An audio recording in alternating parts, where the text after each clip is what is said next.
तो सूत जी कहते हैं सौनकाद मुनीश्वर, एक बार की बात है, ब्रह्मा जी के 4 मानस पुत्र सनक, सनंदन, सनातन और सनत कुमार चातुर्मास करने के लिए बद्रीनाथ धाम गए। हमारी कितनी माताएं बहनें बद्रीनाथ गई हैं? हाथा नील है भाई लोग? अच्छा है, नील नहीं। भाई लोग बद्रीनाथ वाले हैं? कोई समय निकालो, जरूर जाओ।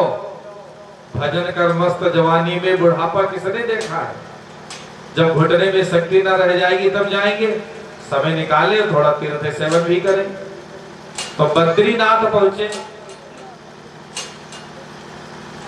सब प्रभु सुमिरन में मग्न थे।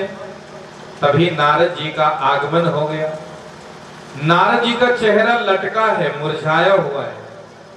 सनत कुमारों ने नारद जी को जब इस प्रकार देखा, मुंह लटकाए, तो पूछने लगे, महाराज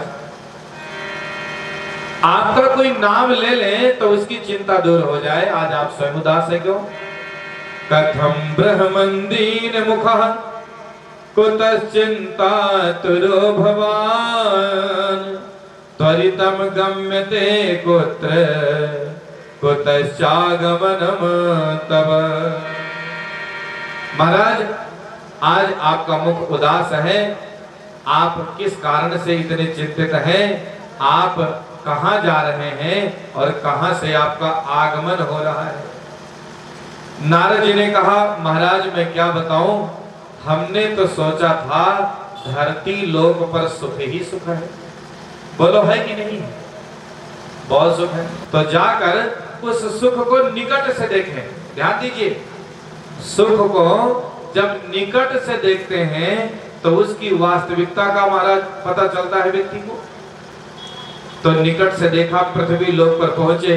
अहम तु पृथ्वी यातो ज्ञात्वा सर्वोत्तमामिति। निकट में आए और देखा, पुष्कर में गए, प्रयागराज में गए, काशी गए, गोदावरी गए, हरि क्षेत्र, कुरुक्षेत्र, श्रीरंगनाथ, सेतुबंधर, लेकिन कहीं भी शांति नहीं मिली महाराज। हर जगह पाखंडियों का बोलबाला है। तो कहा कि चलो कम से कम गृहस्थों के घर में चले, सदाचार होगा, पति पत्नी में प्रेम व्यवहार होगा, माता पिता का सम्मान होगा। लेकिन वहां भी महाराज हमको नहीं दिखा। सत्यम नास्ति तपः शौचम दया दानम न विद्यते। महाराज कहीं सत्य नहीं दिखा, कहीं तप नहीं दिखा, कहीं दया नहीं दिखी, कहीं दान नहीं दिखा। तो दिखा क्या? तरुणी प्रभुता गे श्याल को बुद्धिदायका कन्या विकृणो लोभा दंपति नाम चकलकनम। क्या देखा कि घर में माता पिता का सम्मान केवल उतने दिन तक ही। कितने दिन तक? जितने दिन तक श्रीमती जी घर में ना आवे। ध्यान दीजिए, जितने दिन तक श्रीमती जी घर में ना आवे उतने दिन तक माता पिता का बहुत सम्मान। और जिस दिन श्रीमती जी का पदार्पण हो गया भवन में, उस दिन से श्रीमान जी का क्या हाल है? जीवन है तेरे हवाले बच्चों की मम्मी।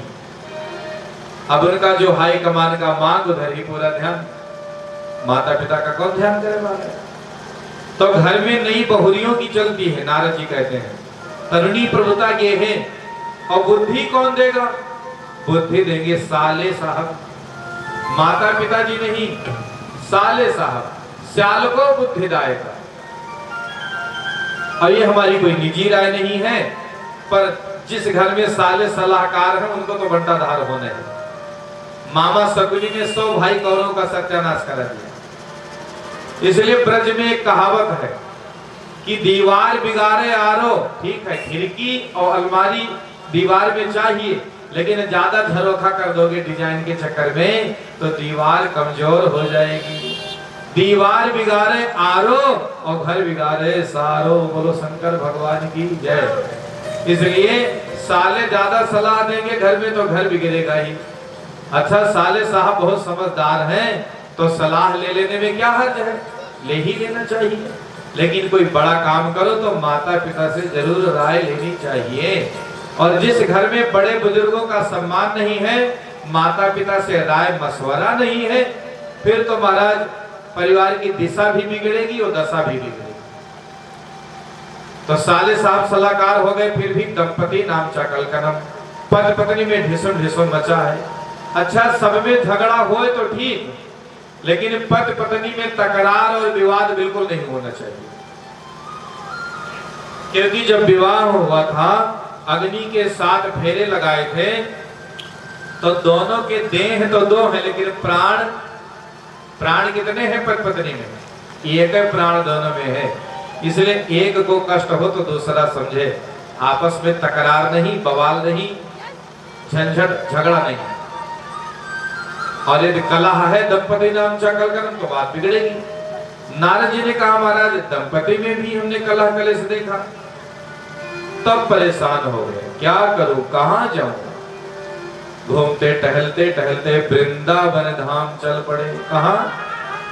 वृंदावन धाम। धन्य है वृंदावन धाम की महिमा।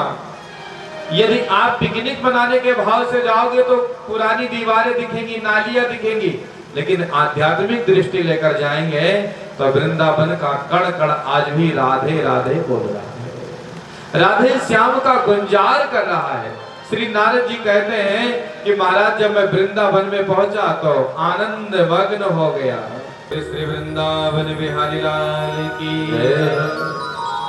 श्री नारद जी कहते हैं कि जब मैं वृंदावन में पहुंचा तो हर तरफ आध्यात्मिक वातावरण, लेकिन एक कौतूहल देखा।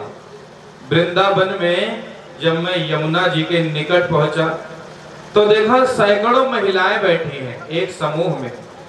उनके बीच में एक नारी बैठी रो रही है और उसके बगल में ही 2 बूढ़े पुरुष मूर्छित मुद्रा में पड़े।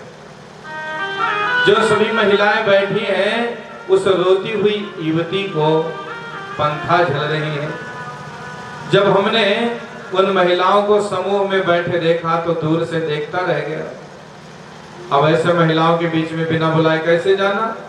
तब तक जो देवी रो रही थी उनकी दृष्टि हम पर पड़ गई और उन्होंने हमको हाथ जोड़ करके बुलाया, बाबा जी यहाँ आइए।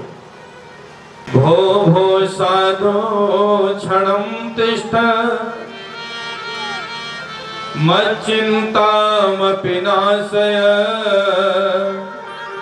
दर्शनं तव लोकस्य सर्वथाघहरं परम। ओ बाबा जी थोड़ी देर के लिए रुक जाइए, आपके दर्शन मात्र से लोक का पाप नष्ट हो जाता है, यदि आप रुक जाएंगे तो हमारा कष्ट दूर हो जाएगा। नारद जी ने कहा देवी आप कौन हो, अपना परिचय तो दो, और आपके पास में जो इतनी महिलाएं बैठी हैं ये सब कौन है, ये जो 2 बूढ़े पुरुष मूर्छित पड़े हैं ये कौन है, हमें बताइए। तो रोने वाली उस तरुणी देवी ने कहा बाबा अहम भक्ति रीति ख्याता इमौ में तनयो मतो ज्ञान वैराग्य नामानो काल योगेन जर्जरो।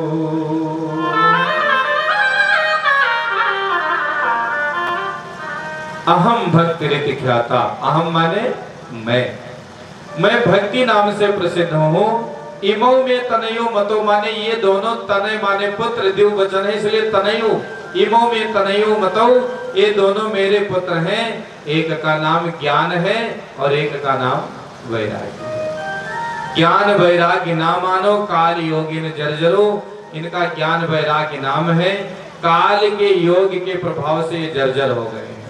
मैं द्रविड़ देश में उत्पन्न हुई, कर्नाटक में बड़ी हुई, महाराष्ट्र में सम्मानित हुई, गुजरात में बुढ़ापे ने आ गए और जब वृंदावन में आई तो पुनः मैं तरुणी हो गई। पर बाबा दुख यह है कि हमारे दोनों बेटे बूढ़े हो गए। फिर सिराज बात है मरने की, लज्जा की खास निशानी है, बेटों का उधर बुढ़ापा है, माता की इधर जवानी है।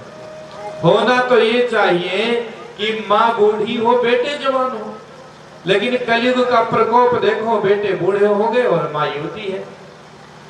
इसलिए वो त्याग ज्ञान के धनवंतरी हमारे पुत्रों के स्वास्थ्य लाभ की कोई विचारधारा हो तो प्रकट करिए। नारद जी ने कहा देवी चिंता मत करो। ज्ञानेनात मन पश्यामि सर्वमे तत्त्वानघे ना विषादस्तया कार्यो हरिः समकरिष्यति।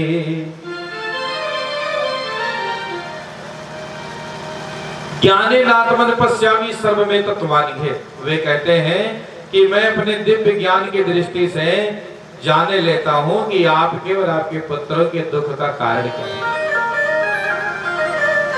ज्ञानेनात मन पश्यामि सर्वे तत्त्वानघे सर्वमे तत्त्वानघे ना विषादस्तयः कार्यो हरि समकरिष्यति। आपको विषाद नहीं करना चाहिए, श्री हरि आपका कल्याण करेंगे। नारद जी इतना कह करके फिर विचार करने लगे कि इनकी मुक्ति कैसे हो। तब वेद का मंत्र पढ़ा, उनके कान में फूका, वेदांत का मंत्र पढ़ा, उनके कान में पढ़ा, फूका, पढ़ा, नहीं जगे। वेद वेदांत घोष गीता पाठ है मुहुर्मुहु। तब भगवत गीता के एक एक श्लोकों का बार बार पाठ किया और ज्ञान वैराग्य के कान में फूका। थोड़ी देर के लिए उठते फिर सो जाते, उनकी मूर्छा दूर ही नहीं हुई। तब बहुत चिंतित हुई भक्ति माता। नारद जी ने कहा कि देवी हमने तो बहुत उपाय कर लिया, अब गीता पाठ करने पर भी चेतना नहीं जगी तो चिंतित हो गए। और जब चिंतित हो गए तब आकाश मंडल से आकाशवाणी हुई, नारद जी यदि ज्ञान वैराग्य का बुढ़ापा दूर करना है तो सत्कर्म करो। क्या करो? सत्कर्म। ध्यान दीजिए, सत्कर्म करने की बात कही आकाशवाणी। आकाशवाणी चुप हो गई। अब नारद जी भी परेशान कि कौन ऐसा सत्कर्म करें जिससे ज्ञान वैराग्य का बुढ़ापा दूर हो जाए, भक्ति माता का कष्ट दूर हो जाए। नारद जी ने कहा चलो, अब ये तो पता नहीं चलता, लेकिन आकाशवाणी ने कहा है वो सत्कर्म आपको साधु शिरोमणि बताएंगे। तो अब साधु शिरोमणि को तलाशे, बड़े बड़े आश्रमों में गए, बड़े बड़े बाबाओं से मिले और पूछा महाराज सत्कर्म क्या है? कोई नहीं बता पाया। अब बता क्यों नहीं पाए? क्या नहीं जानते थे? सब जानते थे, लेकिन समझने की बात यह है कि अगर कोई झोला छाप डॉक्टर के पास कोई एमबीबीएस डॉक्टर आ जाए कुछ पूछने, तो बताइए बता पाएंगे? डर के मारे वैसे हाथ पांव कांपने लगेगा कि पता नहीं क्या पूछ रहे। तो किसी भी विभाग का जब वरिष्ठ पहुंचता है तो जूनियर भले ही उनसे ज्यादा जाने, लेकिन कहते ज्ञान गुट गायब है, क्या करें? तो जब महात्माओं को पता चला नारद जी आ रहे हैं तो अपने चेले को दरवाजे पर खड़ा कर दिया। कहा जब नारद जी आवे तो उनसे कह देना कि हमारे गुरु जी का मौन व्रत चल रहा है, कम से कम उत्तर देने से बच जाएंगे। किसी ने उत्तर दिया तो उल्टे सीधा उत्तर दे दिया। नारद जी को संतोषजनक कहीं जवाब न मिला, तब श्री बद्रीनाथ धाम पहुंच गए। बोलिए बद्री विशाल की जय हो। बद्रीनाथ धाम पहुंचे और आज ब्रह्मा जी के चारों पुत्रों से उनकी मुलाकात हो गई। महाराज कौन? सनक, सनंदन, सनातन और सनत कुमार। नारद जी ने उन चारों लोगों से वही बात कही कि सत्कर्म कौन सा है जिसको करने से ज्ञान वैराग्य का बुढ़ापा दूर हो जाए, भक्ति माता का दुख दूर हो जाए। सनत कुमार कहते बस इतनी मामूली बात के लिए इतनी बड़ी चिंता? तो समाधान मिल गया। Nothing tension about that. आपको चिंता करने की आवश्यकता नहीं है। सुनो सत्कर्म क्या है। सत्कर्म सूचको नूनम ज्ञान यज्ञ स्मृतो बुधैः श्रीमद्भागवतालापः सतो गीतः सुखादिभिः। वो सत्कर्म कोई और नहीं है, व्यक्ति के जीवन की सभी समस्याओं का समाधान, सभी दुखों को दूर करने वाला, कलकाल में जो सिंह की तरह दहाड़ रहा है वह है श्रीमद् भागवत महापुराण। बोल भागवत भगवान की जय। नारद जी ने कहा धन्य हो बाबा, आप कैसी बातें करते हो? भागवत तो प्रकट हुआ है वेद से। वेद का मंत्र पढ़ने से यदि उनके ऊपर कोई असर नहीं पड़ा तो क्या भागवत से पड़ेगा? अब चाहे वेद कहो या भागवत कहो, क्योंकि भागवत के श्लोक भी वेद से ही तो लिए नहीं चाहे। तब सनत कुमार कहते हैं ध्यान दीजिए, जो काम पेड़ कर सकता है वो फल नहीं कर सकता, जो फल कर सकता है वो पेड़ नहीं। जैसे आम का पेड़ देखो, जड़ से लेकर के पत्ते तक रस ही रस है, लेकिन कोई आम की डाली तोड़ के चबाए और कहे आम जैसा नहीं लग रहा है तो लगेगा? आम जैसा बाद में लगेगा, पहले दांत टूटेगा।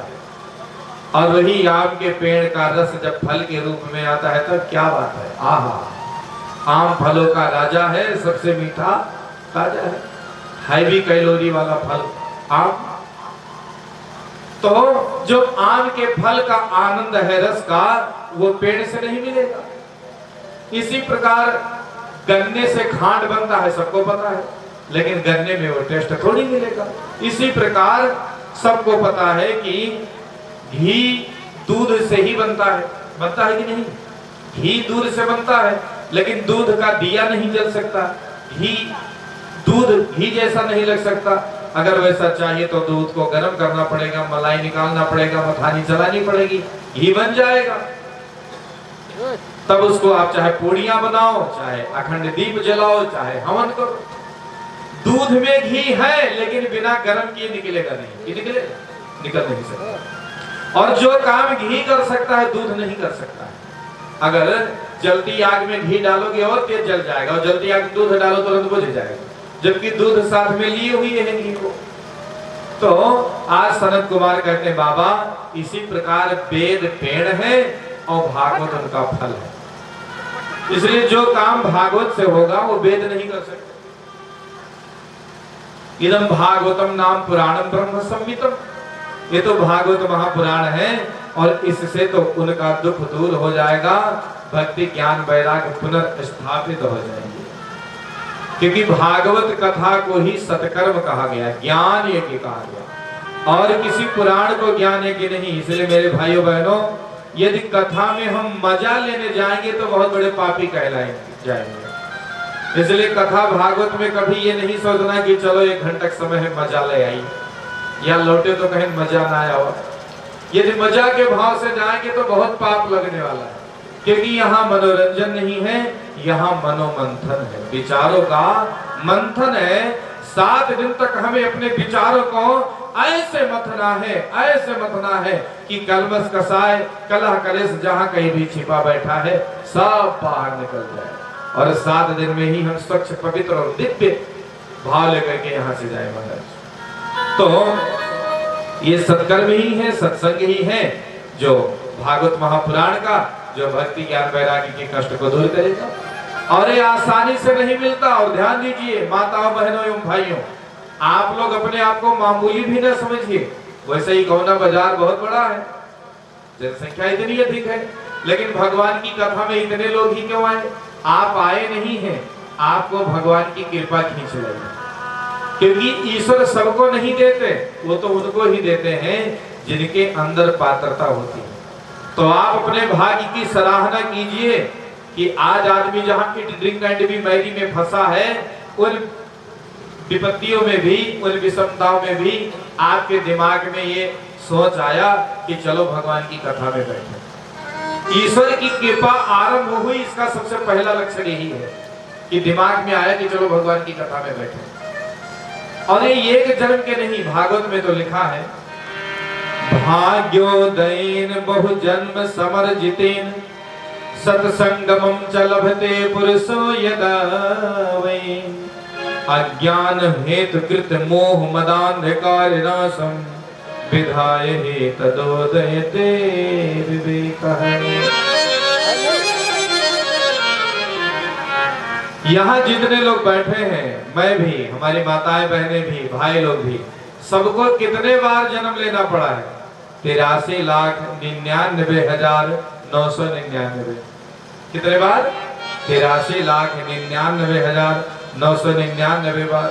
क्या बने? आदमी नहीं, कभी कुत्ता, कभी बिल्ली, कभी घोड़ा, कभी गधा, कभी बकरा, कभी भैंसा, कभी नाली का कीड़ा भी बनना पड़ा। इस प्रकार 83,99,999 योनियों को पार किया।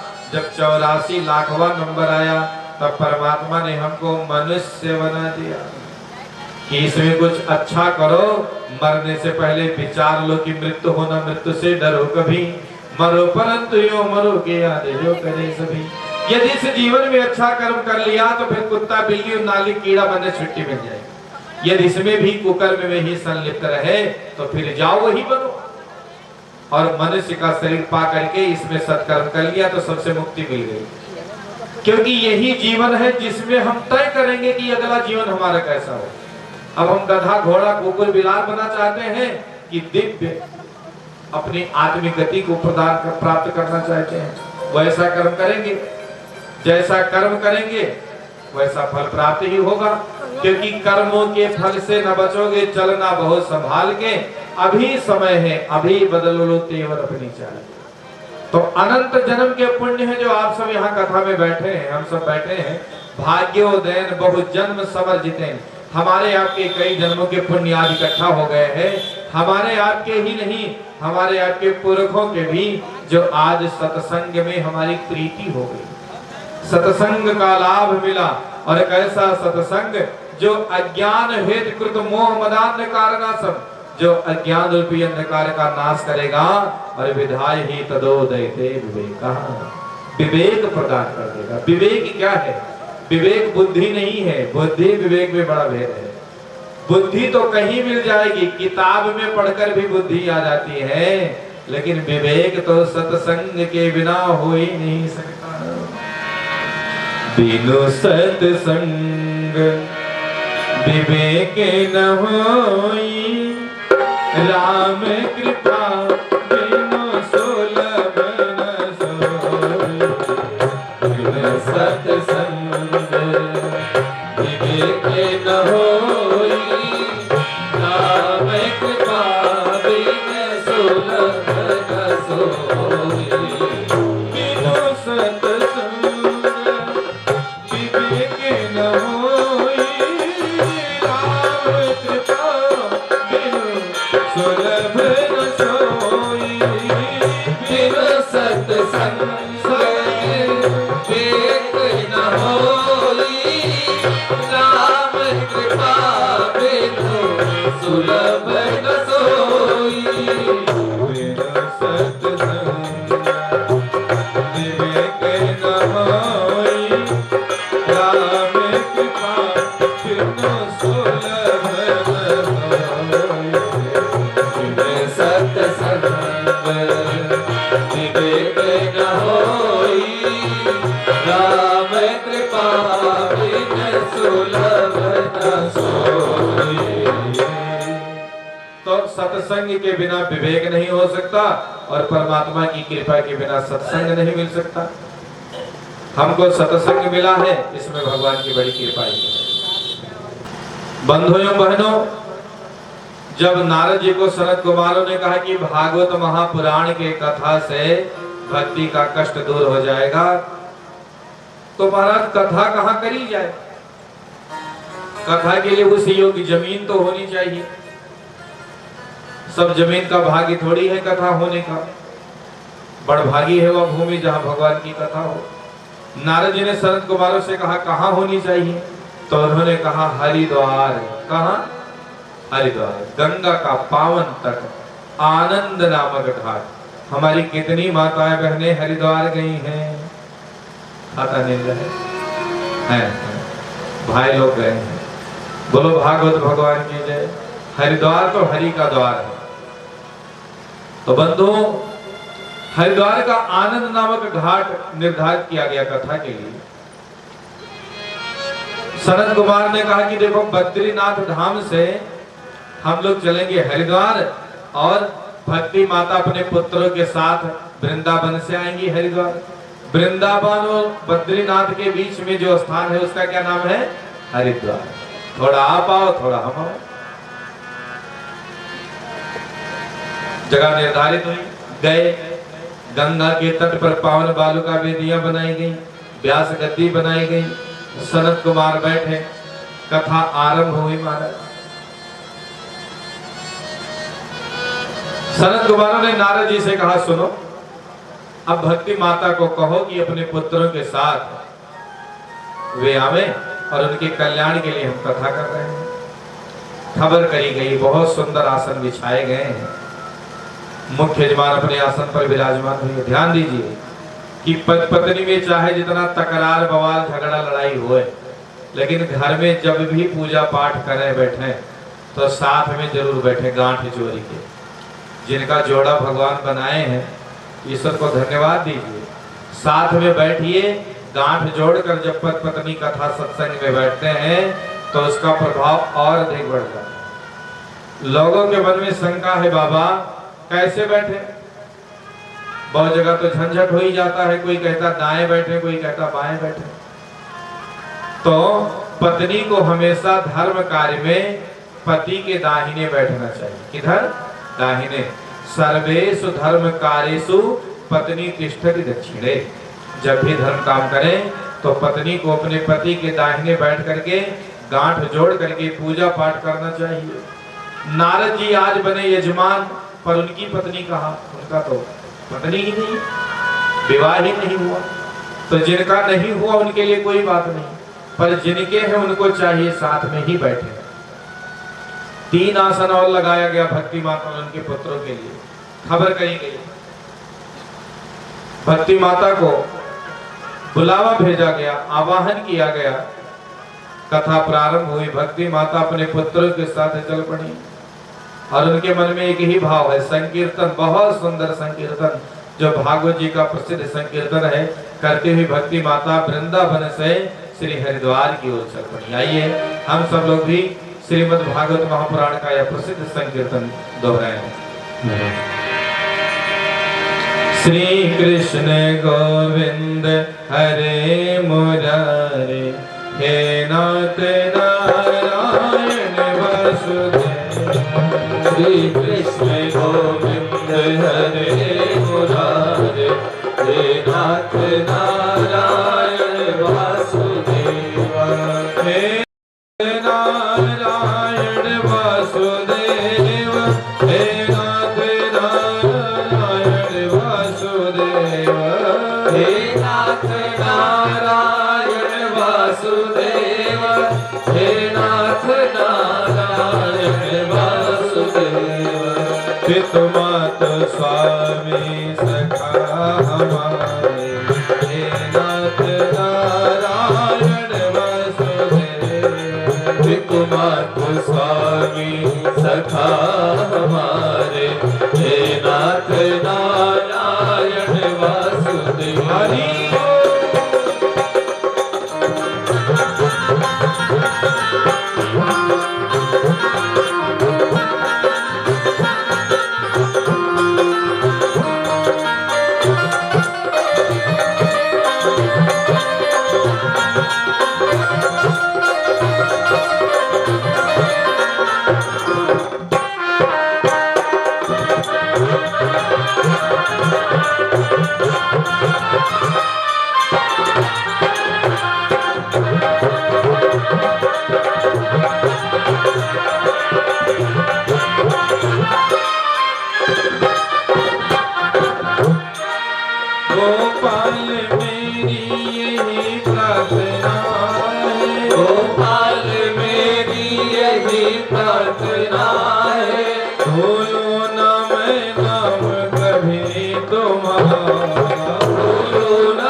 तुम्हारा।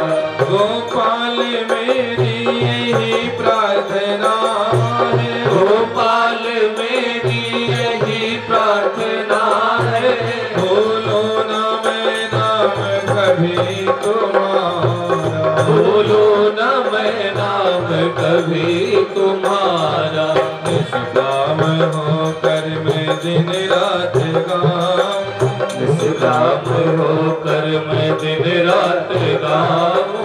हे नाथ नारायण वासुदेव, हे नाथ नारायण वासुदेव।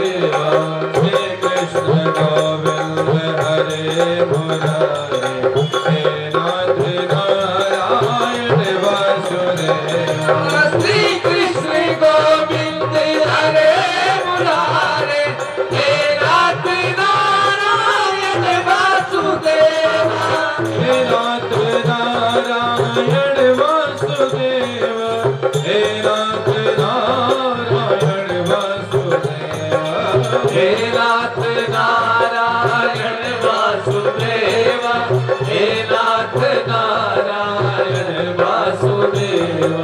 हितमत सारे सखा हमारे, हे नाथ नारायण वासुदेव, हितमत स्वामी सखा हमारे, हे नाथ नारायण वासुदेव। श्री कृष्ण गोविंद हरे मुरारे, हे नाथ नारायण वासुदेवा, हे नाथ नारायण वासुदेवा।